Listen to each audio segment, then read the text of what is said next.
जो अपने आप को धुरंधर नेता मानते हैं, उनकी हालत ऐसी पतली है कि वो एक दूसरे के लिए कहते हैं कि आप चुनाव लड़ो, वो कहता है आप चुनाव लड़ो। हिम्मत नहीं जुटा पा रहे चुनाव लड़ने। बात तो 10 सीट जीतने की करते थे और किसी एक के भी इतनी हिम्मत नहीं है कि वो कहीं खड़ा होकर के ये कह दे कि पार्टी मुझे जो जिम्मेवारी लगाएगी मैं उसको निभाऊंगा। भाग रहे हैं। भूपेंद्र सिंह हुड्डा जो लगातार सरकार बनाने की बात करता था,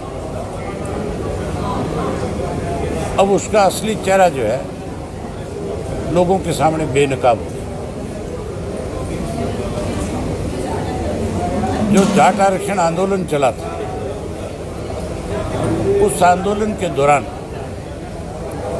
उसने दूरी बना करके रखी। हालांकि उस आंदोलन का सबसे बड़ा असर जो है रोहतक के ऊपर था और हुड्डा अपने आप को रोहतक का बहुत बड़ा नेता मानता है। लेकिन उसने वो जो दूरी बनाई थी उसका कारण एक ही था कि इसको इस बात का डर था कि मैं अगर कहीं इस आंदोलन का हिस्सा बन गया तो कल को सरकार मुझे परेशान करेगी, तंग करेगी। ये भाजपा के साथ मिला हुआ था। हमने अनेक बार आपके सामने ये बात रखी कि एजेंट है बीजेपी, इसको बीजेपी जैसे चाहती है उसी तरह से इसको आगे बढ़ा देती है। ये राज्यसभा के चुनाव थे, ये मनोहर लाल खट्टर की सरकार को बचाने के लिए नो कॉन्फिडेंस मोशन मूव करने की बात थी। अनेक ऐसे मौके आए जब इसने उनकी खुल करके मदद करी। अब जब चुनाव आ गया और राजकुमार सैनी के पास जब इसने अपना दूत भेजा और राजकुमार सैनी ने खुल करके ये बता दिया, इसने तो आप लोगों के आगे सफाई दी थी, ये कहा था कि मेरा इससे कोई वास्ता नहीं है, मेरी जानकारी में नहीं है। कांग्रेस के हेडक्वार्टर पे कैसे गया, कैसे उसने प्रेस कॉन्फ्रेंस की, कैसे उसने समर्थन किया, मैं बात करूंगा ऊपर।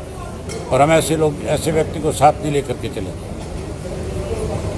लेकिन राजकुमार को जब आप जैसे साथी ने जाकर के पूछा कि भूपेंद्र सिंह हुड्डा आपके बारे में ये कहता है, तो उसने बहुत खुल करके बताया कि पहले मेरे पास जयप्रकाश को भेजा, 10 दिन पहले वो मुझे मिल करके गया, उसने फिर भूपेंद्र सिंह हुड्डा से मेरी मुलाकात कराई, मैं उसके घर मिल करके आया और वहाँ हमारी खुल करके बात हुई। हुड्डा ने मुझे कहा कि आप हमारा समर्थन करो, हम और आप मिल करके बीजेपी को सत्ता से बाहर करें। अब अगर हुड्डा इस बात को नकारता है तो झूठ बोलता है।